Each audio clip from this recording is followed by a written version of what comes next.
When people think about diversification, they think about stocks and bonds or real estate and cash.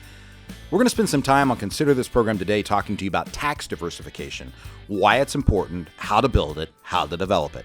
Join us. Consider This program today. Well, good morning and welcome to Consider This program. I'm your host, Joe Clark. And I'm Jamie Burton. And we are happy to have you along. Jamie is one of our senior advisors up in Lafayette, Indiana. Degree from Purdue University in financial planning, and I've been with Financial Enhancement Group for, what, 4 years? Almost five? Yep. Good Lord, time flies when you're having fun. Oh, well. Anyhow, happy to have you here and happy to be along. Jamie and I are doing a show. The theme of the whole show is called Better Save, S-A-V-E, than sorry.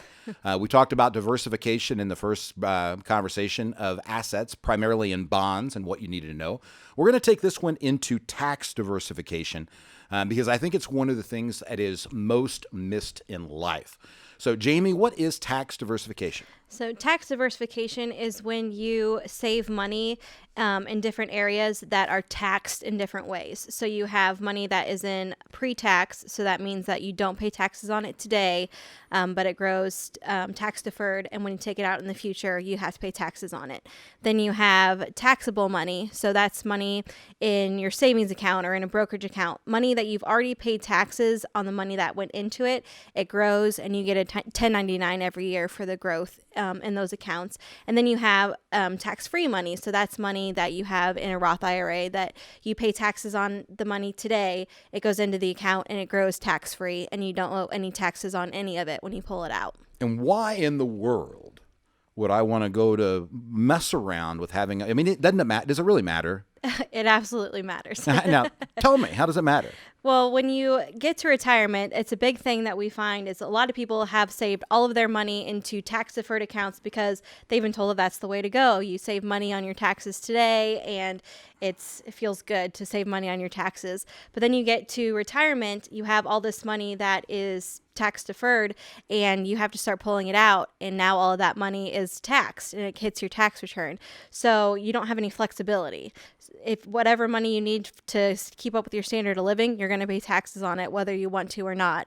And then if you get to required minimum distribution age, you have to take that money out because the IRS says you have to, and you have no choice. It's going on your tax return whether you want to or not. So if you have tax diversification where you have different piles of money that you can pull from, you can control your taxes a lot better. You control how much goes on your tax return, still be able to keep up with your standard of living because you have other areas to pull from. Bueno. That's very, very, very good. So here's what I've told you before, and I will tell all of you listeners. Everybody wants options. We just don't like making choices, right, or decisions. And I don't eat at the Cheesecake Factory, but I've been there a couple times. And, you know, the 9,000-page Atlas Shrugged menu, right? Of you look at that and you're looking at all of those options, right? That's a beautiful thing until you have to make the decision, right? Till you have to make the choice. There is going to be a point in time, ladies and gentlemen, when your savings will exit, right? It's either going to exit because you're going to spend it. It's going to exit because you're going to be forced to withdraw it because of required minimum distributions, or you're going to die and your family's going to have to pay taxes on it. But it will exit. You know, it is part of the deal. And so what we want to do is to pay the least amount of taxes possible. Now, Jamie, can you tell me what the tax code's going to do 3 years from now? No. And ladies and gentlemen, don't believe for a minute that I can't either, right? We've got a better chance of telling you what 3 years is going to be than 25 years is going to be, right? But I can't tell you for sure what it's going to be. What I want to do is to provide or build a menu for your assets so that we have the best choices available to us depending on what the IRS does in the tax environment we will be in the future. Right? We want to set ourselves up for the best possible situation. Yes. So you've seen this. You would have never believed me before probably, but you've now seen stuff like this. But I had a person who came in the other day that had $900,000 all after tax, right? They'd sold some real estate, sold some companies, paid some taxes, $900,000. And they looked at me and said that their goal, their objective was to get to $1 million. And they were so frustrated that it was not $1 million yet because his brother works at a company and has a 401k plan that has $1.2 million. Okay. Right? Mm-hmm. And, so he and his brother talk about money, and he was bummed that he only had 900,000. His buddy had his brother had $1 million too. Mm-hmm. And I got to explain to him how tax diversification worked and why he has more money than his brother. And, and I told him that, and, he said, well, my brother's not going to pay 30% taxes. Oh, it's going to be worse over a period of time.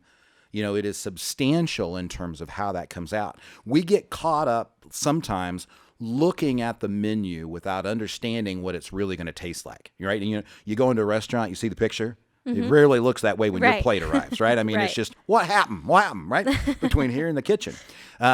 Or the picture. Yes. And that's what happens with some of this stuff. Tax diversification is critical, right? So we're going to talk about later on in terms of drawdown of how to get money out.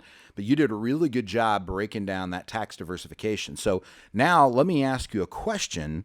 With tax diversification, where does an annuity fit in? Well, this is a trick question. Yeah. By the way. Annuities don't fit in. Is that what you're going for? Well, no. Can an annuity be an IRA?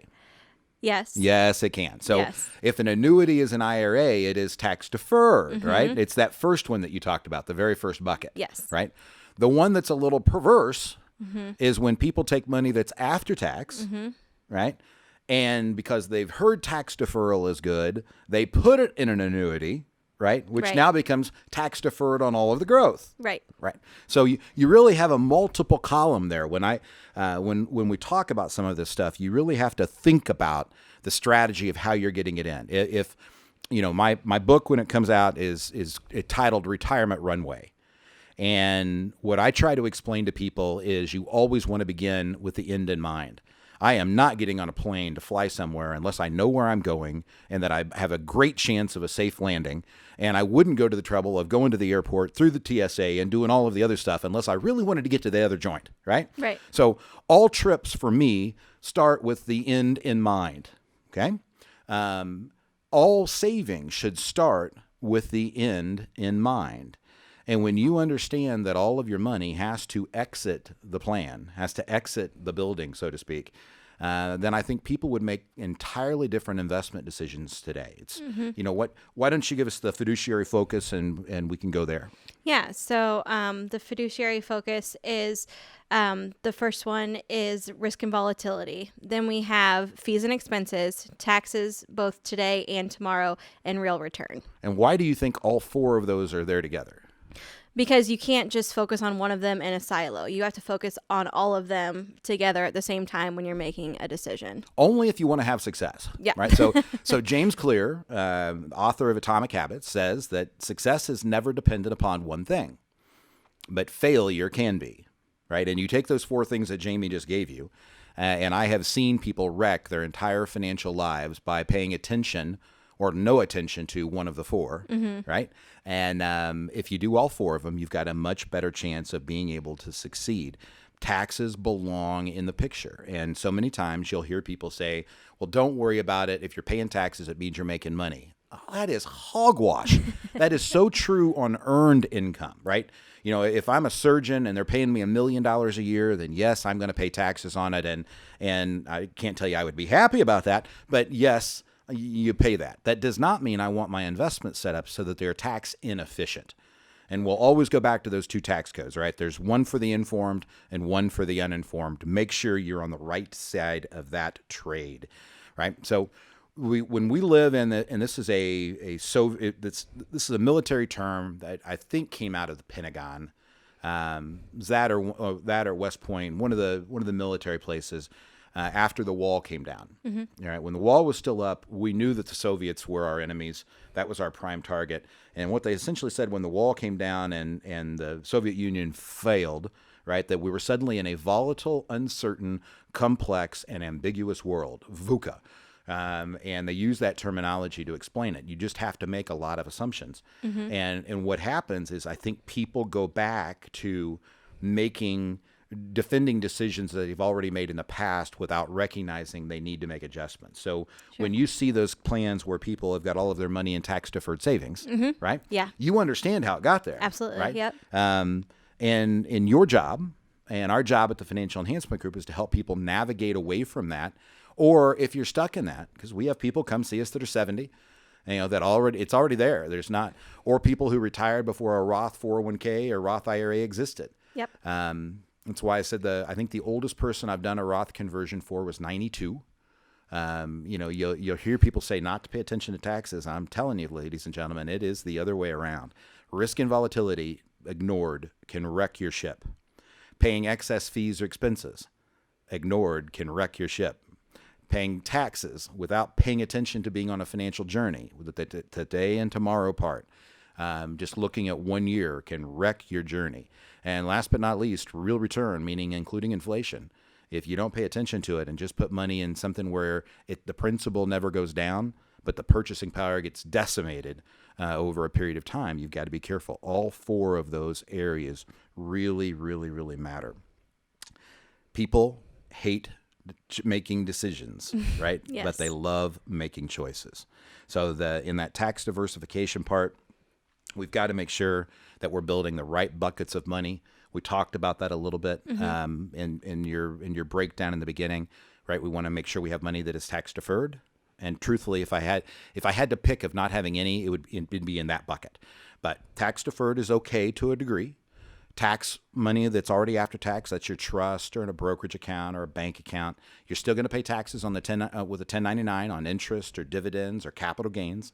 And then money that you got that's tax-free, your golden money. And, Jamie said, because that's what I've taught her, is that's your Roth IRA money. It's also your HSA money. Don't forget about that if you're going to use it for medical stuff. Yep.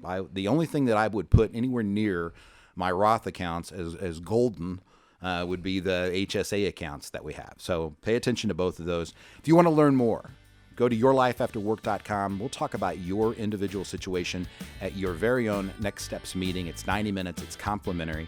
Jamie or somebody on the advisory team will sit down with you, give you things you need to consider today, things you're going to want to consider in the future, and if you choose to partner together, what we'll do for you, and we'll put it into writing. Go to yourlifeafterwork.com, 800-928-4001.